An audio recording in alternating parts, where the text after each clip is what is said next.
राजधानी रांची में लोकतंत्र के चौथे स्तंभ तमाम मीडिया बंधु बहनियों का हार्दिक अभिनंदन स्वागत करते हैं।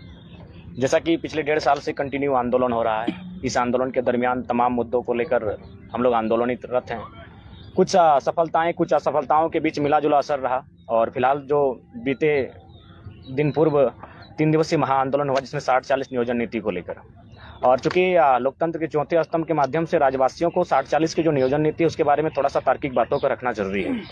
ये नीति कितनी हद तक सही है या फिर इस नीति से नुकसान क्या है। आज जो सरकार अपने बचाव में आंदोलनकारी छात्रों को किसी दल का एजेंट बता रही है, तो इन सब चीज़ों पर मुझे कुछ क्लेरिफाई करने के लिए आप सबों के लोकतंत्र के चौथे स्तंभ की मैंने आवश्यकता पड़ी। इसके लिए आपका बहुत बहुत आभार। सबसे पहले 60-40 नियोजन नीति। देखिए, कोई भी राज्य भारत देश में जब राज्यों का अलग गठन हुआ तो सबसे पहले भाषा के आधार पर हुआ था, और हम लोग की लड़ाई भी भाषा से प्रारंभ हुई, क्योंकि भाषा कहीं ना कहीं किसी मानव की सभ्यता संस्कृति का आधार होती है। यदि भाषा समाप्त हो जाती है तो वह समाज समूल नष्ट हो जाता है। आज उसके लिए असुरी जनजाति की बात करें, बिरहोरी की करें या फिर अन्य जनजातियों की बात करें जो आने वाले भविष्य में लगभग नग्न होने वाली हैं। और यूएनओ की रिपोर्ट है कि झारखंड की 8 भाषाएं 2050 आते आते समाप्त हो जाएगी। यानी भाषाएं समाप्त नहीं होगी, वह समूह जो उस भाषाओं का बोलचाल में प्रयोग करता है वो समूह भी समाप्त हो जाएगा। तो उसी क्रम में हम लोग का भाषाई आंदोलन स्टार्ट हुआ था 1932 होते आज हम लोग 60-40 में आ गए हैं। भारत एक संवैधानिक देश है। सभी लोग इस बात का दलील देते हैं कि कोई कहीं आके रह सकता है, बच सकता है, तो इस प्रकार का भेदभाव और इस प्रकार का आंदोलन आप लोग क्यों कर रहे हैं। तो मैं उन्हें संदेश देना चाहूँगा कि सबसे पहले वे संविधान को ठीक से स्टडी करें। भारत एक देश है, इस बात का जिक्र भारतीय संविधान में कहीं नहीं है। मूल 395 अनुच्छेद हैं, 12 अनुसूचियां हैं, 22 मूल भाग हैं, उसमें कहीं भी जिक्र नहीं कि भारत एक देश है। भारतीय संविधान अनुच्छेद 1 में स्पष्ट है कि भारत राज्यों का संघ है। भारत अर्थात इंडिया राज्यों का संघ होगा, यानी बिना राज्य की परिकल्पना किए हुए, बिना राज्य को आप देश की कल्पना नहीं कर सकते हैं। यानी अगर आप भारत के बारे में सोचते हैं तो आपको राज्यों के बारे में सोचना होगा, यही भारत का संविधान कहता है। क्योंकि भारत एक नहीं हो सकता है। लॉजिकली आप भावनाओं में एक कर सकते हैं, राष्ट्रवाद के नाम पे एक होने का चोला उड़ा सकते हैं, लेकिन लॉजिकली बात करेंगे तो भारत एक कभी नहीं हो सकता है। भाषा एक नहीं है, परंपराएं एक नहीं है, पहनने का तरीका एक नहीं है, खाने का तरीका एक नहीं है, गीत संगीत एक नहीं है, अरे उतना तो छोड़िए, जाति धर्म तो छोड़ देते हैं, भगवान एक नहीं है। यानी भारत अलग अलग, भारत को एक कैसे किया जा सकता है, सबको उन्नति का समान अवसर देके। सबको आप जब तक उन्नति का समान अवसर नहीं देंगे, भारत एक नहीं हो सकता है, ना भारत खुशहाल हो सकता है। तो जब अन्य राज्य के लोग अपने क्षेत्रीयता के आधार पर आंदोलन करते हैं तो सब जायज होता है। 1953 में जब तमिलनाडु से कटकर तेलंगाना का, आंध्र प्रदेश का तेलुगु भाषी के लिए जब निर्माण हुआ तो कोई विशेष विवाद नहीं हुआ, ना पूरे देश ने इस बात को कहने का मैंने बात रखा कि भाई ये देश को तोड़ने की बात है। बॉम्बे, महाराष्ट्र और गुजरात 2 हिस्सों में टूटा तब किसी ने कोई बयान नहीं दिया। अन्य राज्य भी अलग हुए हैं लेकिन कोई विवाद नहीं हुआ। अन्य राज्यों ने अपने लिए कानून बनाए तब कोई विवाद नहीं हुआ। लेकिन झारखंड के लोग जब अपने अधिकार की मांग करते हैं तो ये विवाद क्यों आता है कि पूरा भारत है, कि पूरे भारत का जिम्मा मतलब भारत झारखंड के लोग लेके रखें, चाहे यहाँ की नियोजन नीति हो, चाहे यहाँ का स्थान नीति हो, पूरे भारत को ठिका लेके रखें हम लोग। 60-40 समझ रहे हैं आप क्या होगा? 40% सीटें, नौकरियां सीधे बेची जाएंगी। आज यहीं बगल में आपका यूजी पीजी हॉस्टल है, कितने सपनों के साथ आंखों में सपने लेकर छात्र तैयारी कर रहे हैं। सब मिडिल क्लास फैमिली से हैं, खेती बाड़ी करते हैं इनके परिवार। माँ जेवर गिरवी रख कर भेजी है तो पिताजी घरों के पशु को गिरवी रख कर यहाँ तक भेजते हैं। और इस कंडीशन में आप 60-40 की बात करते हैं, 40% सीधे बाहर को बेच रहे हैं। और जब हम लोग आंदोलन करते हैं तब संविधान की बात करते हैं। अभी हम लॉजिकली बात करना चाहेंगे कि उड़ीसा का इंजीनियरिंग कॉलेज का फॉर्म आया, उसमें साफ शब्दों में लिखा है कि जो भी गवर्नमेंट कॉलेज है वो अन्य राज्यों के स्टूडेंट का एडमिशन ले ही नहीं सकते हैं। उनका एडमिशन केवल और केवल प्राइवेट सेक्टर में हो सकता है। तो जब उड़ीसा भी इसी संवैधानिक देश में है, वो यदि अपने लिए नियम कानून प्रावधान कर सकता है कि केवल और केवल उड़ीसा के ही छात्रों का एडमिशन होगा, हम तो नौकरियों पर आए हैं, वहाँ तो एडमिशन तक नहीं हो सकता है। चूंकि हमारे पास कागज भी है, चाहे तो हम लोग दिखाना चाहेंगे। लेकिन ये सरकार के लोग तो बोल रहे हैं कि टेम्पोररी तौर पर आया है ना, अभी उसके बाद में हमें जब ऑलरेडी 3600 टीचर की बहाली में अनुमान है कि 1200 टीचर बाहर के बन चुके हैं। पब्लिक डेटा कहाँ से आया? डेटा तो न्यूज वालों ने दिया है, तमाम न्यूजों में दिखाया गया है कि भाई बाहर के अभ्यर्थी बहुत मैक्सिमम संख्या से, जिला सहित दिखाया गया है। बाहरी कौन, स्थानीय कौन, यही डिफाइन नहीं है अभी तो। बाहरी साफ शब्दों में एड्रेस लिख रहे हैं, वो पब्लिकली कह रहे हैं कि हम बनारस से आए हो, पब्लिकली कह रहे हैं हम राजस्थान से आए हो, पब्लिकली कह रहे हैं हम औरंगाबाद से हैं, फिर भी आप डिफाइन नहीं कर पा रहे बाहर के कौन है। ये तो बड़ा दुर्भाग्य का विषय है। इंजीनियर की बहाली में आप अन्य राज्यों को दे दिए, मेडिकल अफसर आप अन्य राज्यों को दे दिए, तो झारखंड के पास क्या बचेगा? अब तो चपरासी भी नहीं बचेगा, क्योंकि अब जो उत्पाद सिपाही है इसमें भी आप माने झारखंडित होने का प्रमाण नहीं मांग पा रहे हैं। तो ये एक दुर्भाग्य का विषय है। दूसरी बात थोड़ा संविधान की बात करेंगे, क्योंकि आज संविधान के नाम पे दिग्भ्रमित किया जाता है कि भारतीय संविधान में समानता का बात करता है, जो हमारा आर्टिकल 14 से लेकर 18 खासकर 14, 15, 16 मूल रूप से 16 की बात करते हैं, क्योंकि नियोजन की बात आर्टिकल 16 करता है। अगर आप भारतीय संविधान अनुच्छेद 16 को देखेंगे तो वहां लिखा है कि किसी भी नियोजन में राज्य किसी भी प्रकार का भेदभाव नहीं कर सकता है। कोई भी नियोजन होगी, नियुक्ति होगी तो भेदभाव नहीं कर सकता है। अनुच्छेद 16 दो में कहती है कि आप जाति, धर्म, उद्भव, जन्म स्थान, नस्ल, संप्रदाय, 7 पॉइंट है, उनके आधार पर आप भेदभाव नहीं कर सकते हैं। यानी 16(1) 16(2) के पढ़ने के बाद आपको लगेगा कि कोई भी एंट्री कर सकता है, लेकिन जैसे 16(3) पढ़ते हैं भारतीय संविधान अनुच्छेद 16(3), वहां साफ शब्दों में लिखा है कि संसद स्थानीयता के आधार पर, यदि उस राज्य के लोग पिछड़े हैं, स्थानीय हैं, तो उनके लिए विशेष नियोजन में प्रावधान बना सकती है, 16(3) कहती है। तो हम तो उसी की बात करते हैं। आप आर्टिकल 46 में चले जाइए। जयराम जी, आर्टिकल 46 में जो 16(3) का जिक्र कर रहे हैं, उसी के तहत आपको याद होगा कि जो 1932 आधारित स्थानीय नीति विधानसभा से प्रस्ताव पास किया गया, राज्यपाल के पास भेजा गया कि आप केंद्र को भेजिए, और उसमें जो 100% रिजर्वेशन की बात थी, जो आप लोग मांग भी करते हैं तृतीय और चतुर्थ वर्ग में, कि संसद के पास अधिकार है, संविधान का जिस आप आर्टिकल का जिक्र कर रहे हैं जी, वो संसद का ही मामला है, मौलिक अधिकार यानी संसद का विषय है। तो वो तो राजभवन से लौटा दिया गया है। अभी जो समन्वय समिति की बैठक हुई गुरु जी के अध्यक्षता में, उसमें भी बात हुआ कि फिर से उसी बिल को जो है हम लोग फिर से भेजें राज्यपाल। तो हम लोग भी लगातार वही कह रहे हैं कि आप फिर से भेजिए। हाँ। जो त्रुटियां हुई हैं उनको निराकरण करते फिर से भेजिए। आर्टिकल 6 बीजेपी से क्या सवाल आप लोगों के मन में है? क्योंकि देखिए, राज्यपाल ठीक है, संवैधानिक व्यवस्था है, लेकिन किस टाइप से व्यवस्था है सबको मालूम है। देखिए, उस पर हमारा ये जो चीजें लौट रही है और जो आप लोग मांग कर रहे हैं, तो रोड़ा जो बन रहा है लोग, उसका कैसे समाधान होगा? जी, जेएमएम के बाद हम लोग बीजेपी पर भी आएंगे, उसके लिए हमारी रणनीतियां बन रही है। इस जब आंदोलन के लिए आए तो कोई बक्से नहीं जाएंगे उसके। तो जयराम महतो ये मान रहे हैं ना कि आप लोग के मन मुताबिक जो नीतियां बननी चाहिए, तो वो तो विधानसभा से प्रस्ताव बना करके भेजा गया। जो अधिकार हेमंत सोरेन के पास तो अधिकार नहीं है कि संसद भवन से जाकर के उनके पास तो नहीं, मैंने ये तर्क, अभी हेमंत सोरेन की बात नहीं, मैंने ये तर्क दिया, लोग इस बात का भ्रम फैलाते हैं स्थानीयता के नाम पर कि आप राज्य के लिए किसी को भी ओपन रख सकते हैं। तो वही हम तर्क दे रहे थे कि उड़ीसा ने जब साफ शब्दों में लिखा है, बंगाल ने साफ शब्दों में लिखा है, तो हमारे पास एक कॉलम बनने में क्या समस्या है? कोई भी बहालियां अभी जो लेटेस्ट आई हैं वो तो साफ साफ लिखा है कि भारत का नागरिक हो प्लस बिहार राज्य का मूल निवासी हो, भारत का नागरिक हो, बंगाल का मूल निवासी हो, तो हम लोग भी झारखंड का मूल निवासी हो, कॉलम की तो बात कर रहे हैं। दूसरा बात, नीति निर्देशक तत्व का जो आर्टिकल 46, उसमें भी लिखा है कि राज्य अपने राज्य के दुर्बल लोगों के लिए कानून बना सकता है। कहाँ? शैक्षणिक और आर्थिक स्थिति को प्रोत्साहन करने के लिए, दुर्बल लोगों के लिए। तो क्या हम लोग झारखंड के लोग सबल हो चुके हैं?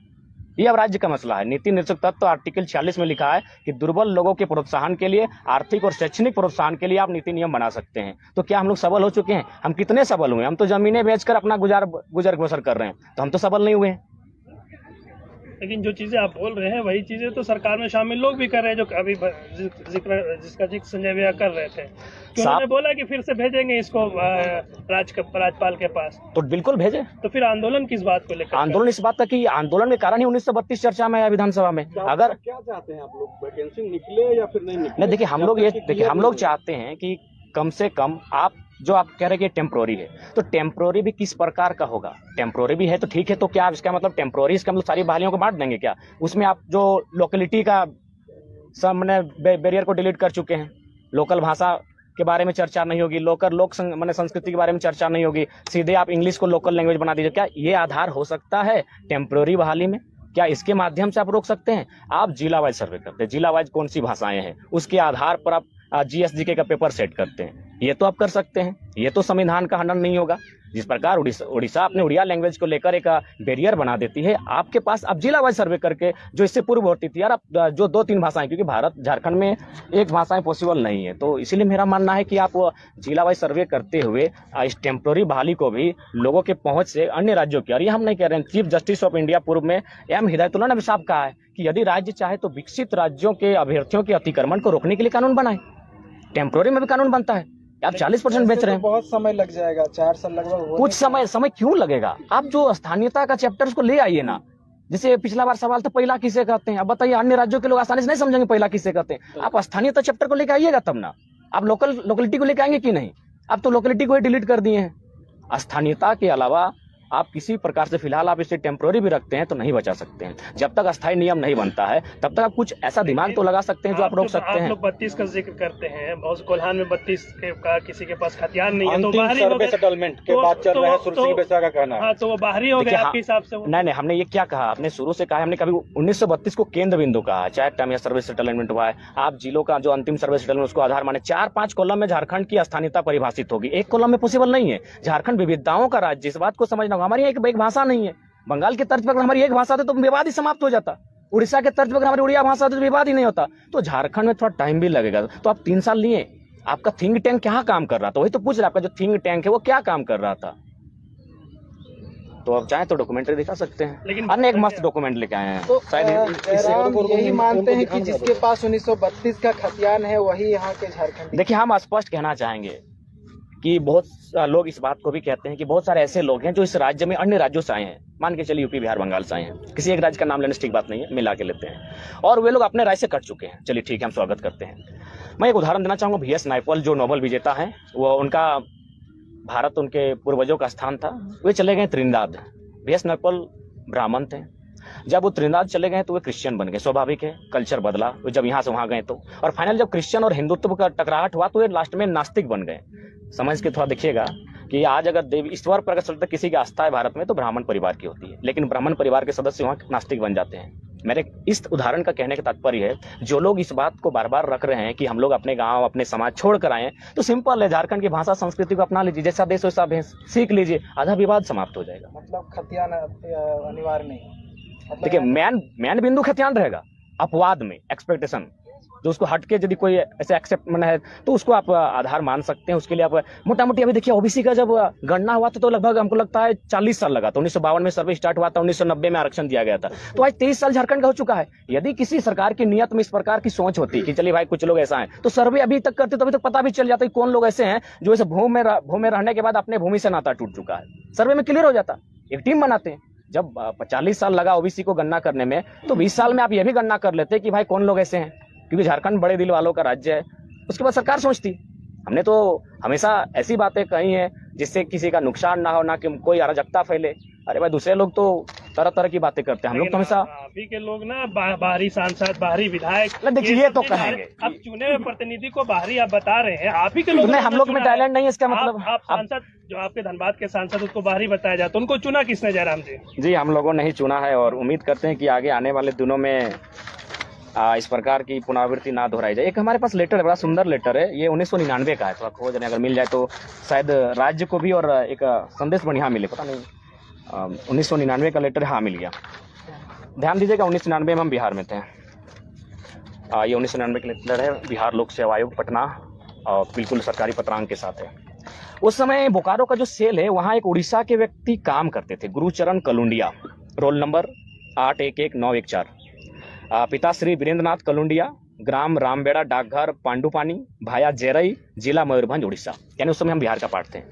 जब वो बिहार यानी उड़ीसा के थे, जब उन्होंने शिक्षक की परीक्षा को दिया तो बिहार राज्य में उत्तीर्ण हो गए। तो यहाँ आपका बिहार लोक सेवा आयोग पटना के माध्यम से विशेष कार्य पदाधिकारी के माध्यम से उनको लेटर जाता है कि उपर्युक्त विषय के संदर्भ में निर्देशानुसार सूचित करना है कि प्राथमिक शिक्षक प्रतियोगिता परीक्षा 1996 के आधार पर आपका परीक्षा फल प्रकाशित किया गया था, परंतु जांच के क्रम में पाया गया कि आप बिहार राज्य के बाहर के मूल निवासी हैं। बिहार राज्य सरकार के आरक्षण नियमावली के अनुसार केवल बिहार के मूल निवासी कोई आरक्षण का लाभ दे है, अतः बिहार राज्य के बाहर के मूल निवासी होने के कारण आयोग द्वारा प्रकाशित आपका परीक्षा फल रद्द किया गया है। तो जब उस समय हम बिहार में थे और ये क्लियर था कि बंगाल उड़ीसा के लोग बिहार में एंट्री नहीं करेंगे, तो जब हमको अलग झारखंड मिल गया तो उस समय वो नियमावली फॉलो क्यों नहीं हो रही है? सरकारी कागज है। तो इस तरह की मतलब साफ शब्दों में कहा जाए, अब बहुत सारे लोग इस बात का भी दलील देते हैं कि न्यायालय है, ब्यूरोक्रेसी है, इतने आयोग हैं, इतने सरकारी तंत्र हैं, इसके रहते कैसे अन्याय हो सकता है। तो मैं लॉजिकली आज 1.5 साल के आंदोलन में थोड़ा सा मैं एक ऐसा शब्द का प्रयोग करना चाहता हूं जो शायद अभी सनीदा आपके साथी हमको कह रहे थे कि आप पढ़े लिखे होकर इन शब्दों का प्रयोग करते हैं, लेकिन मजबूरन आज फिर मैं कर रहा हूँ प्रेस कॉन्फ्रेंस में कि ये लोग खासकर हमें झारखंड के लोग को जानवर समझते हैं। उदाहरण दे रहा हूँ, 3-4 उदाहरण से क्लियर हो जाएगा कि वास्तव में, और राज्य को जानना चाहिए। सबसे पहला उदाहरण जादूगोड़ा, मैंने पहले भी रखा है। जादूगोड़ा में जो यूरेनियम का खनन होता है उसमें 47% महिलाओं को संभोग करने की इच्छा नहीं है। उस रेडिएशन से इतना असर हुआ है, समझ सकते संभोग या जनन यानी जिससे कि सृजन होता है, जिससे संसार सृष्टि आगे बढ़ती है, यानी 47% महिलाओं को संभोग की इच्छा नहीं होती उस रेडिएशन के कारण, फिर भी आप कोड़ रहे हैं, इसका मतलब हम जानवर ही हैं। मैं लॉजिकली बात करता हूँ। जादूगोड़ा की रिपोर्ट है, 100 में 47 महिलाएं, मैंने साफ शब्दों में सुन लीजिए, लॉजिकली बात करें, सेक्स करने की उनमें इच्छा नहीं है, जिससे संसार चलता है, जिससे हम और आप दुनिया में आए हैं, फिर भी आप जमीन कोड़ रहे हैं। फिर भी क्यों? क्योंकि हम लोग जानवर हैं। और एक उदाहरण देते हैं, यहीं बगल में आप गए भी थे, आप लोग सब बुढ़ाखाप में रिपोर्टिंग करके आए हैं, वहाँ क्या मामला है? महिलाएं पेड़ बचाने के लिए आलोका प्राइवेट स्टील लिमिटेड के खिलाफ आंदोलन कर रही है। आपको पता होगा नीरज महतो नाम का एक 8 साल का बच्चा जो कैंसर से जितना फेस है उतना उसका घाव हो चुका था, वो मर गया। वही आलोका स्टील कंपनी कुछ दूसरे राज्य में है, वहाँ 0 पोल्यूशन है। तो हम जानवर ही है ना, जो हमारे यहाँ पोल्यूशन है, हम कैंसर से आपके धुएं से मर जा रहे हैं, और आपका कैपेसिटी नहीं कि आप दूसरे राज्य में 1% पोल्यूशन निकाल सके। यही कंपनी जब दूसरे राज्य में जाती है तो वहाँ 0 पोल्यूशन पे काम करती है। जब ये झारखंड आती है तो लोग उसके कैंसर से मर जाते हैं। तो इसलिए हमने कहा कि हम जानवर हैं। और एक उदाहरण दे ही देते हैं, कोल सबसे ज्यादा प्रभावित किया झारखंड को। चीरहरण अगर सबसे ज्यादा किसी का हुआ है तो कोल फैक्ट्री के कारण, कोल खनन के कारण। आप चले जाइए, यहाँ 3 यूनिट गवर्नमेंट की और कुछ यूनिट्स हैं, CCL, BCCL और ECL। आज बेरमो में जाइए, 999 साल कर लीजिए, बताइए 999 साल कर लीजिए, कौन सा संवैधानिक है? किस प्रकार का छेड़छाड़ हो रहा है यहाँ के कानूनों के साथ? यही आप NCL है आपका सिंगरौली मध्य प्रदेश में, अगर आप वहां जाते हैं तो वहां क्या होता है कि सबसे पहले एक टीम गठन होता है, वो टीम जाके वहां सर्वे करती है, जिनका मकान तोड़ना हो सब चीज सर्वे होता है, और उनको एक जमीन का आवंटन होता है, जमीन में घर बना के बाकायदा कंपनी देती है। सिंगरौली में, यही मध्य प्रदेश सिंगरौली में लोग बाकायदा घर बना कर देते हैं, यहाँ घर तोड़ते हैं। इसीलिए तो हमने कहा हम लोग जानवर हैं, ये लोग हमें इंसान ही नहीं मानते हैं। तो फिर अब किस न्यायालय और कानून की बात करते हैं? हजारों CNT कानून पेंडिंग पड़े हैं, हजारों हत्याएं हो चुकी है जमीन विवाद को लेकर। साफ शब्दों में आज हमें कठोर शब्द करना पड़ रहा है। बाकी जो है ये लोग झारखंड के लोगों को जानवर मानते हैं। हजारों उदाहरण देंगे जहां देश में ठीक ठाक कानून है, लेकिन जैसे वो कंपनी वही लोग झारखंड में एंट्री करते हैं, उनकी नैतिक सोच मर जाती है या फिर उनका माने मर्यादा खत्म हो जाता है, और वे लोग इस प्रकार कार्य करते हैं जैसे हम लोग पशु हैं। आज मजबूरी में इस बात को रखना पड़ रहा है, इसीलिए सारा सिस्टम यहाँ फेल है, चाहे DC रहे चाहे VC रहे।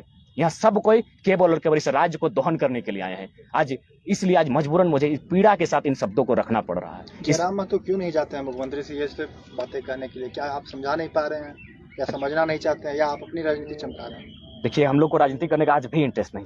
कैसे हम लोग राजनीति कर पाएंगे? ये बार बार सवाल आता है, राजनीति हम लोग कैसे करेंगे? हम लोग आज तक एक मुखिया नहीं जीत पाए हैं। क्यों नहीं मुख्यमंत्री से मुलाकात करते हैं? मुख्यमंत्री बुलाएंगे, हम लोग आंदोलन कर रहे हैं तो उनका फर्ज बनता है कि एक डेलीगेटिंग टीम को बुलाया जाए, 5 लोगों की टीम आए। जब हम उनसे वार्ता नहीं करेंगे तब आप कहेंगे।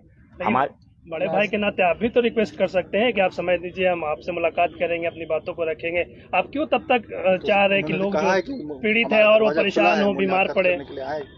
इस सॉल्यूशन का हल तो ये भी हो सकता है। बात बताइए, जब पूरे राज्य में आज इतना आक्रोश है तो उनको दिखना चाहिए, उनको एक प्रतिनिधिमंडल को बुलाना चाहिए। हम लोग अगर नहीं जाते, नहीं बात करते तो अलग बात थी। हमें मुख्यमंत्री से शिकायत है, व्यक्तिगत हेमंत सोरेन से कोई शिकायत नहीं है। अच्छा, ये कहना है 1932 का जो आप लोगों ने मुद्दा उठाया था, क्या मेन मकसद राजनीति में ही आना था? क्योंकि लगातार जो है आपने ये भी घोषणा कर दी है 2024 में आप लोग चुनाव लड़ेंगे। नहीं, अनुमान कहा है, अभी भी कहा है कि हम लोग अगर सरकारें विफल होती है। जितने भी छात्र नेता हैं आप लोग अलग अलग दल बनाने में लग गए हैं, जितने भी है। देखिए, सबसे पहली बात है, आंदोलन का स्टार्ट दामोदर नदी में हुआ, इसीलिए इस बार चुनाव का फैसला भी दामोदर नदी के किनारे से होगा। और जो कोयलांचल के कोयला में जो आग होती है, फिलहाल वहाँ के लोगों के दिल में आग है, क्यों? कारण कि सबसे ज्यादा शोषण वहाँ देखा है। तो इसलिए बाकी जो लोग आए उनका स्वागत करते हैं, लेकिन वे आए और जल्दबाजी में तुरंत पार्टी का निर्माण करने लगे। एक बार कम से कम हम लोग से बैठ तो लेते, समझ तो लेते हैं, क्योंकि ये नए चेहरे हैं, नए लोग हैं, नई पीढ़ी है, नया उमंग है, इनके साथ किस प्रकार चलना है इस पर चर्चा करना चाहिए था। किसकी बात कर रहे हैं आप? तमाम लोगों की जो हमारे साथ आए, सभी लोग आए और सब अचानक तुरंत आके 2 दिन में अलग पार्टी का निर्माण करने लगे, अलग अलग बात करने लगे। सभी की बात, नाम व्यक्तिगत किसी क्यों ले? सिंह बेसरा को लेकर क्या कहेंगे? लगातार आपकी वो एक अनुभवी हैं, झारखंड आंदोलनकारी हैं, राइटर फाइटर दोनों हैं, लेकिन यही कहना चाहेंगे सबका एक टाइम ऑफ पीरियड होता है। आपने एक बड़ी बात कही है, कुछ दिन पूर्व आपने एक बाइट दिया है अपने क्षेत्र में। जी, हम उस बाइट को दोहरा देते हैं जी। हमने कहा है कि उनका समय 1985 का था, जब वो बैट लेके लंबे लंबे छक्के लगा सकते थे, उनका सम्मान करते हैं। अब 2023 आया है, अब शुभमन गिल, सूर्य कुमार यादव, यशस्वी जायसवाल, इन खिलाड़ियों का समय है, तो इनको आशीर्वाद दें, इनको गाइडलाइन करें कि कहाँ निकलना है। हम तो कहते हैं अगर जरूरत पड़े कान खींचिए, जरूरत पड़ते कंधे पे हाथ रख के शाबाशी दीजिए, सब कीजिए जो एक कोच का रोल होता है, गाली दीजिए, लेकिन बल्ला उन्हीं को दीजिए जिनका समय है। उन्होंने तो कहा था कि मतलब कैप्टन आप बनना चाहते हैं? नहीं, कैप्टन कोई और बने, हम खेलना चाहते हैं। ठीक है जनाब जी। धन्यवाद। खेलने के लिए तैयार हैं, मतलब 24 में मैदान में टीम उतरेगी। सनीदा कोच होंगे। नहीं, ये तो आपने क्लियर कर दिया है कि 24 में आखिरी रास्ता हमारे पास वही है हाँ, रास्ता वही है, कि चुनाव में हम लोग जाएंगे। बिल्कुल जाएंगे। पार्टी की घोषणा कब तक कर रहे हैं, 18 या 19 या 20? 18 को जो सूचनाएं हमारे पास वही आ रही है। सम्मेलन हो रहा है, उस दिन कुछ चर्चाएं होंगी इस विषय पर। ठीक है, थैंक यू। आइए जयराम जी, इधर आइए। थोड़ा सा